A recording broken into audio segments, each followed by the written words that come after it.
Hello दोस्तों, हम BGMI refund policy और आईडी बैन से रिलेटेड पूरी जानकारी प्राप्त करेंगे।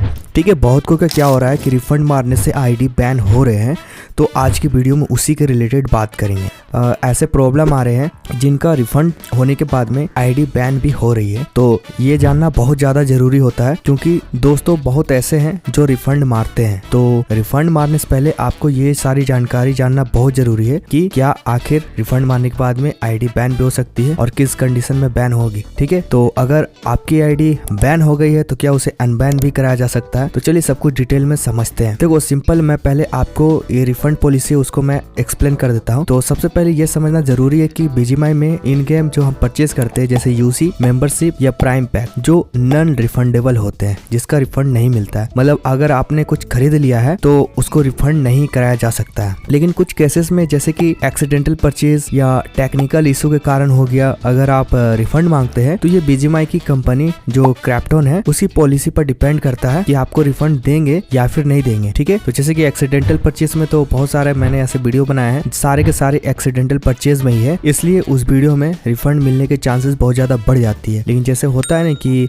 जानबूझ के रिफंड मांगना, और खास करके जो मेंबरशिप होता है, प्राइम पैक होता है, जो तो बिल्कुल नॉन रिफंडेबल होता है, जिसका रिफंड एकदम मिलता ही नहीं है। ठीक है, तो ये जानते हैं कि क्या कंडीशन है जब आईडी बैन हो जाती है। तो अब सवाल तो ये होता ही है कि अगर आप रिफंड मांगते हैं तो क्या आपकी आईडी बैन भी हो सकती है। तो अगर आपने यूसी या कोई आइटम यूज कर लिया है और फिर रिफंड मांगते हो, इन केस में आपकी आईडी बैन हो सकती है, क्योंकि कंपनी को लगता है कि आपने फ्रॉड किया। किसी को भी लगता है कि आपने जैसे यूसी भी खर्च कर दी है, उसके बाद में आप रिफंड भी मांग रहे हैं, तो किसी को भी लगेगा कि आप उनके साथ में फ्रॉड कर रहे हो। ठीक है, अगर आपने रिफंड मांगा तो यूसी को बचा के तो रखना ही पड़ेगा ना, क्योंकि जो उनका उसने आपको पैसे के बदले वैल्यू दिए हैं, यूसी दिए, या आपने जो भी खरीदे आइटम दिए हैं, तो वो आपको वैल्यू मिला, ऐसे नहीं कि आप फ्री में उनको पैसे दिए हो। ठीक है, तो उस कंडीशन में क्या होता है कि उनको लगता है कि आप फ्रॉड कर रहे हो, क्योंकि यूसी तो आपने खर्चा कर दिए या फिर जो भी आइटम लिए खर्च कर दिए, तो उस कंडीशन में आपकी आईडी बैन हो सकती है। कंपनी को इसमें फ्रॉड लगेगा ही लगेगा। ठीक है, या फिर अगर आपने रिफंड चार्जबैक किया है, मतलब बैंक या पेमेंट प्लेटफॉर्म से रिफंड मांगा है। देखो इस कंडीशन में क्या है, सिंपली मैं बता रहा हूँ कि बहुत सारे ऐसे यूट्यूबर भी है या फिर बहुत कोई है जो आपको ये बता सकते हैं कि आप अगर आपने रिफंड मांगा और रिफंड नहीं मिला तो आप बैंक के थ्रू भी रिफंड मांग सकते हो। ये सबसे कॉमन रीजन है आईडी बैन होने का। ठीक है, कंपनी इसे फ्रॉड एकदम 100% समझे, क्योंकि दोस्तों अगर वो आपको रिफंड नहीं दे रही है तो कुछ ना कुछ तो यहाँ पर पॉलिसी है जो मैच नहीं कर रहा है, या फिर कुछ भी ऐसा उनको लगता है कि आपको रिफंड नहीं मिलना चाहिए, इसलिए वो आपको रिफंड नहीं दे रही है। ये जानबूझ के ऐसा नहीं करते हैं, उनका कुछ ना कुछ क्रिप्टोन वाले का कुछ ना कुछ पॉलिसी होता है। ठीक है, तो अगर आपने डायरेक्टली बैंक से पेमेंट प्लेटफॉर्म से रिफंड मांगा है, जैसे कोई यूपीआई होता है, या बैंक में जाके कंप्लेंट करती है कि मैंने गलती से पेमेंट कर दिया है और मुझे रिफंड नहीं मिल रहा है। देखो रिफंड तो हो सकता है कि उस कंडीशन में मिल जाए, क्योंकि बैंक वाले आपको सपोर्ट करेंगे ही करेंगे, वो तो अलग ही कंडीशन में आ जाते हैं। लेकिन उस कंडीशन में भी आपका आईडी बैन हो सकता है, क्योंकि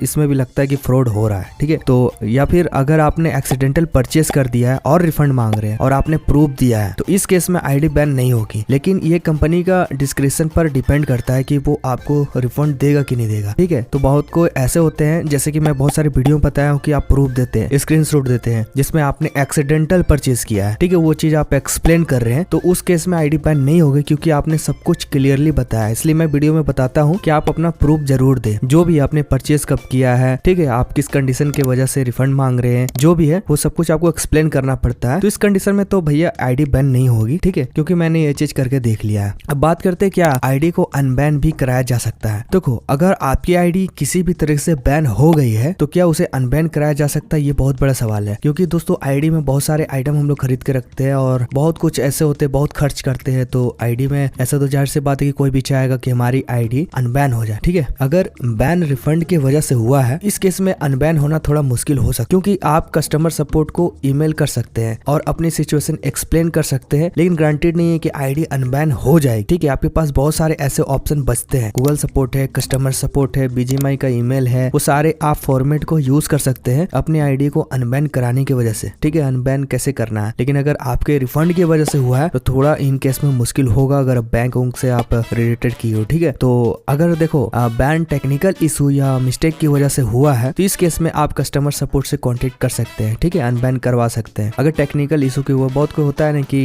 एक नॉर्मल बैन भी होता है, एक रेयर बैन होता है। रेयर बैन मतलब कि 100% है कि आपका आईडी बैन हो गया है, उसे अनबैन नहीं करा चला सकता है। लेकिन अगर टेक्निकल इशू से हुआ है तो उस केस में आप लोग अनबैन करवा सकते हो। सिंपल है कि कस्टमर सपोर्ट्स को आपको कॉन्टेक्ट करना होगा, उसके बाद में उनको एक्सप्लेन करना होगा। ठीक है, तो मैं यहाँ पर आपको कुछ टिप्स देना चाहूंगा जो आप अपने आईडी को बैन होने से बचा सकते हो। ठीक है, तो इसमें क्या करना है दोस्तों, कुछ टिप्स है जो आपको बैन होने से बचा सकते हैं। वो है एक्सीडेंटल परचेज से बचने के लिए आपको परचेज करने से पहले डबल चेक करना होगा। ठीक है, अगर आपको लगता है कि ये मतलब परचेज ये रिफंड लेने की जरूरत पड़ सकती है आपको, या फिर लग रहा है कि ये गलत है, तो आपको परचेज करने से बचना है वहाँ पे। ठीक है, पहले देख लो कि रिफंड लेना है कि नहीं लेना है। अगर आपको लगता है कि रिफंड लेना है तो फिर परचेज मत करो। लेकिन आपको 100% लगता है कि नहीं रिफंड नहीं लेना है, मुझे परचेज ही करना है, तो इस केस में आप लोग परचेज करो। ठीक है, एक्सीडेंटल परचेज नहीं होना चाहिए। एक्सीडेंटल रेयरली परचेज हो जाता है तो उस केस में आप लोग को रिफंड मिलता है। ठीक है, ये चीज चेक करना होगा। या फिर रिफंड मांगने से पहले क्या करना है कि आपको कस्टमर सपोर्ट से बात करना है और उन्हें अपनी प्रॉब्लम समझानी है। डायरेक्टली बहुत को होते हैं कि उनको पता नहीं है आईडी बैन होगा या फिर नहीं होगा, इस फील्ड से तो वो डायरेक्ट दूर रहते हैं। उसके बाद में